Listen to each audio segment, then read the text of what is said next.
तुम्ही पण या भीतीने चहा प्यायचा बंद केलाय का? चहा पिल्याने वजन वाढतंय म्हणून तर मग आजचा व्हिडिओ खास तुमच्यासाठी खूपच उपयोगी होणार आहे। आज मी तुमच्यासाठी हलका आणि स्वादिष्ट चहा शेअर करणार आहे। त्यात काही सिंपल किचनमधल्याच इन्ग्रेडियंट्स वापर करणार आहोत। या वस्तू डायजेशन व्हायला सपोर्ट करतील, पोटातील भारीपण आणि ब्लोटिंग कमी करेल आणि सगळ्यात चांगली गोष्ट म्हणजे ही चहा प्यायल्यानंतर स्वाद आपण चहा पितो तसाच लागणार। पण हा चहा बनवायला स्टेप बाय स्टेप बनवणे गरजेचे आहे। कोणती वस्तू कधी घालायची आणि किती घालायची, चहा बनवायचा परफेक्ट कसा, किती दूध आणि पाणी घालायचं, गोड किती बनवायचा, दिवसभरात कुठल्या टाइमला घेतला पाहिजे आणि हे सगळं मी तुम्हाला स्टेप बाय स्टेप सांगणार आहे। परंतु व्हिडिओ शेवटपर्यंत नक्की बघा आणि चॅनलवरती नवीन असाल तर चॅनलला सबस्क्राईब करायला विसरू नका।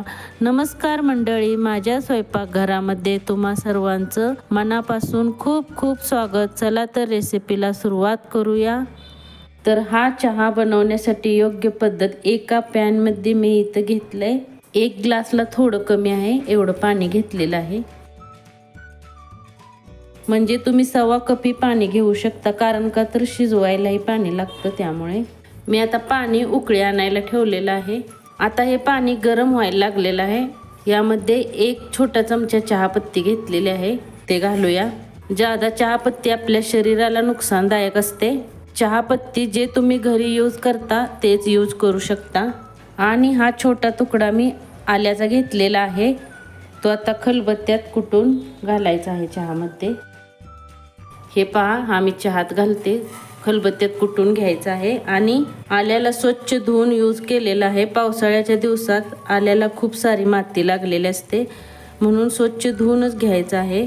आणि पावसाळ्यात आल्याचा चहा खूप चांगला लागतो। आल्यात काही ॲक्टिव्ह कंपाऊंड्स असतात, त्यात आल्यामुळे डायजेशन व्हायला मदत मिळते। काही लोकांना भारीपण आणि सूजन असते, ती कमी व्हायला मदत मिळते।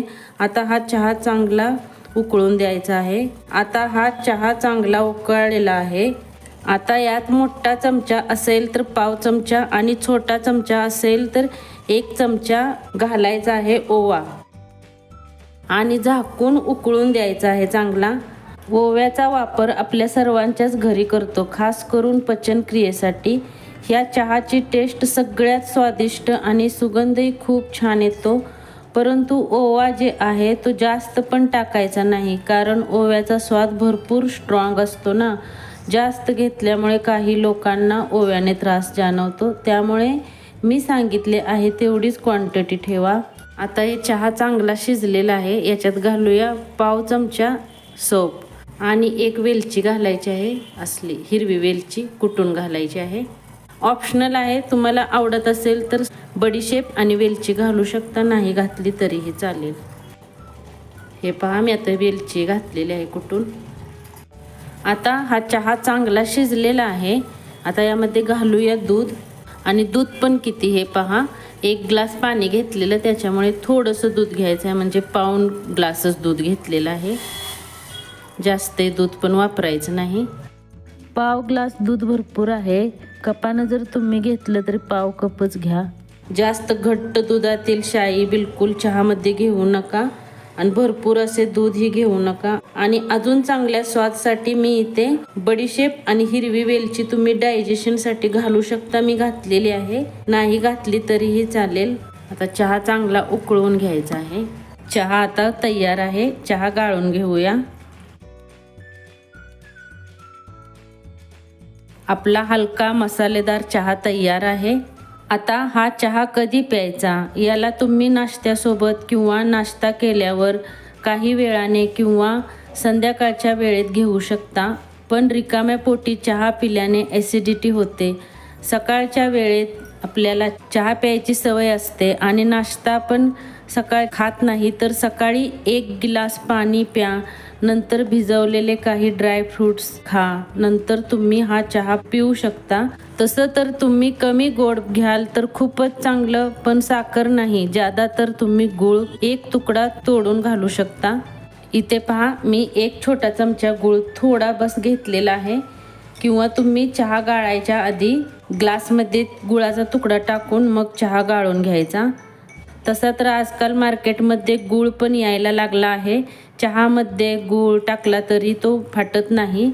दिवसात किती वेळा घेऊ शकता. 1 या 2 कप भरपूर आहे. फक्त चहा प्यायल्याने वजन झपाट्याने कमी होत नाही. त्यासाठी बॅलन्स डाएट, फिजिकल ॲक्टिव्हिटी आणि चांगली झोप जरुरी आहे. कोणत्या लोकांनी सावधानी ठेवली पाहिजे? ह्या चहापासून जर तुम्हाला ॲसिडिटी, अल्सर किंवा ॲलर्जी आहे किंवा प्रेग्नेंट आहे किंवा रेग्युलर मेडिसिन घेत आहात तर डॉक्टरचा सल्ला जरूर घ्या.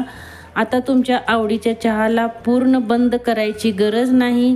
बस हा चहा योग्य पद्धतीने व लिमिटेड क्वांटिटीमध्येच घ्या. जर तुम्ही ॲक्टिव्ह राहत असाल तर हलका चहा तुमच्या हेल्दी रुटीनचा हिस्सा बनवू शकता. तर बघितलं किती मजेदार चहा आहे ना. आता ह्या चहाला जेव्हा तुम्ही प्याल तेव्हा वजन वाढायचं तर विचारच करू नका. तर हा चहा बनवा आणि एन्जॉय करा. जर तुम्हाला आजची चहाची रेसिपी आवडली असेल तर व्हिडिओला लाईक करा आणि तुमच्या मित्रमैत्रिणींना, परिवाराला शेअर करा आणि कमेंट करून नक्की सांगा की तुम्ही दिवसभरात किती वेळा चहा घेता आणि तुम्ही असा हलका मसाला चहा नक्की ट्राय करून पहा. जर तुम्ही चॅनलवरती नवीन असाल तर चॅनलला नक्की सबस्क्राईब करा आणि बेल आयकॉनवर जरूर क्लिक करा. पुन्हा भेटूया अशाच नवनवीन रेसिपीसोबत. तोपर्यंत मस्त खा आणि स्वस्त राहा. धन्यवाद.